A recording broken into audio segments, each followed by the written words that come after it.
got to reach you. I've got to see you. Hey, Android Insider! Сегодня мы с вами посмотрим на недорогой, пыли- и влагозащищенный смартфон от компании Sony, модель Xperia V.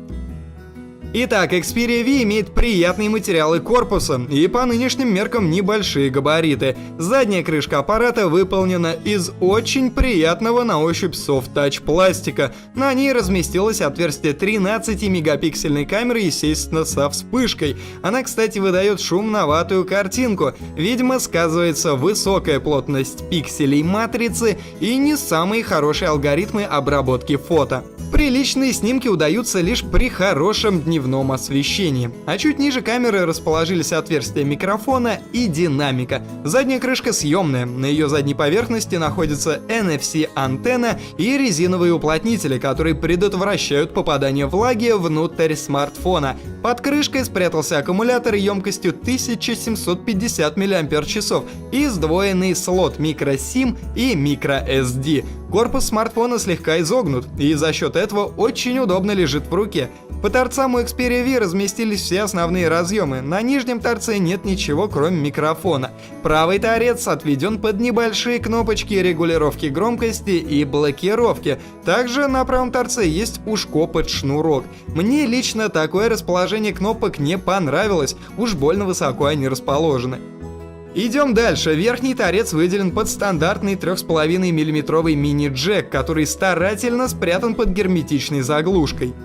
На левом торце у Xperia V находится еще одна заглушка, которая скрывает мультифункциональный разъем microUSB с поддержкой MHL, а чуть ниже разъема находится контактная площадка для док-станции. Всю переднюю панель занимает TFT-экран с диагональю 4,3 дюйма и разрешением 1280 на 720 точек, над которым разместилась решетка разговорного динамика и глазок фронтальной камеры на 0,3 мегапикселя. Экран, прямо скажем, не лучший на рынке, его даже не спасает ретинообразная плотность пикселей в 342 точки на дюйм. Дисплей блекловат, а углы обзора оставляют желать лучшего. В общем, экран — это не киллер фичи Xperia V. Основным козырем смартфона стала его защита по стандарту IP57. Телефон час можно топить в борще, и ему от этого ничего не будет. Также к плюсам можно причислить тот факт, что Xperia V является одним из самых доступных смартфонов с поддержкой LTE сетей. На данный момент цены на Xperia V стартуют с отметки 11 тысяч рублей. Теперь, когда мы разобрались с внешним видом и ценой, предлагаю разобраться, какое железо у Xperia V под капотом и как это железо работает в реальной жизни. Итак, смартфон построен на чипе от Qualcomm. Это двухъядерный процессор MSM 8960 и работает он на частоте 1,5 ГГц. За графику отвечает видеоускоритель Adreno 225. В аппарате встроено 1 ГБ оперативки и 8 ГБ внутреннего хранилища. С таким железом и с таким разрешением экрана практически все современные игрушки бегают более-менее шустро и, в общем-то, не подтормаживают. Скажу, что во время тестирования Xperia V прилетело обновление по воздуху, и аппарат получил Android 4.1.2. Подводя итог, хочется сказать, что у Sony получился очень интересный аппарат. Xperia V имеет приятный на ощупь водонепроницаемый корпус, неплохое железо и, учитывая его цену в 11-12 тысяч рублей, джентльменский набор коммуникационных возможностей, таких как LTE, NFC и MHL, точно не будет лишним. И к тому же вся эта красота приправлена симпатичным и достаточно оригинальным дизайном.